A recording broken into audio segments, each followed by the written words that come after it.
Hello, Wicked Edge users, and Cole Jones. Thank you for your question, and I want to use it as an opportunity, a basis for another one of my lecture series, because that's the whole reason that I made this group.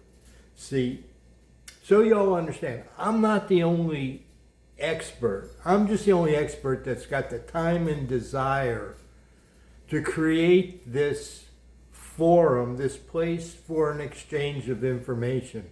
And I'm putting myself out there because I know the information I give you is good and sound, but it's not complete.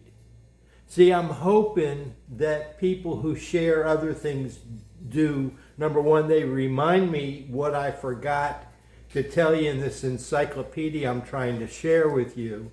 All these years of stuff that I've come across, some is in glancing, and when it finally I hear about it from somebody else, then it comes together. So I invite other people to share things that may be different than what I share. And I'm not offended by that, because when I look at that and I consider it, sometimes it enlightens me to change what I've thought about a certain aspect of sharpening for years. So I want you to know I'm not the sole expert, but what you're asking here about upgrade is me, is Doug, it's us. We started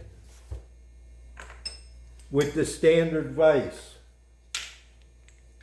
on a Wicked Edge 100, the early one for light with the silver.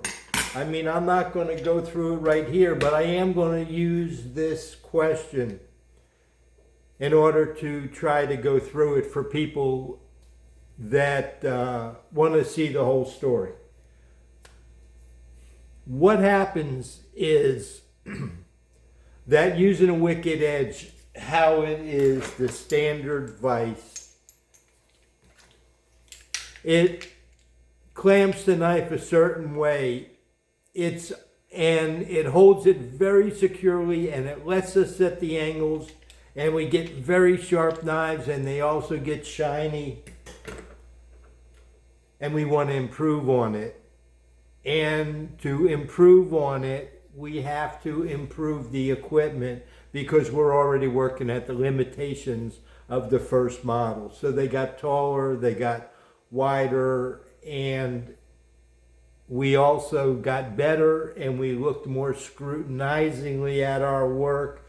So we saw where we had the limitations, and we looked to do better. So we upgraded, accessorized, expanded, and we lived it.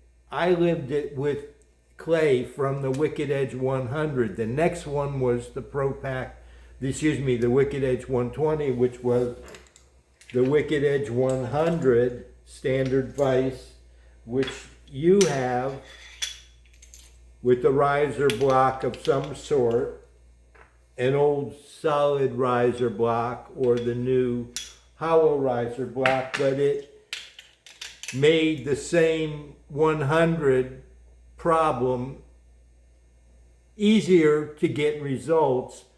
But when we got better results by doing this with the 120, we were able to scrutinize it even more and look towards what are we doing wrong. And that's what it's all about, is what are we doing wrong. And it's not necessarily that. We're working at the limitations of the design. It wasn't foreseen, I don't know how to say it. I don't believe when they came out with the Wicked Edge 100, they had any idea where it was going to go and what guided sharpening enthusiasts, Wicked Edge users, could use it to achieve. And the mirror polishes and that, I don't think they ever looked at it that way. I think they looked at it for utilitarian, for clamping up a knife that they use for field dressing game, so that they could come back at night and do all the knives up, go clean 10 more elk with it the next day. I'm going to stop here.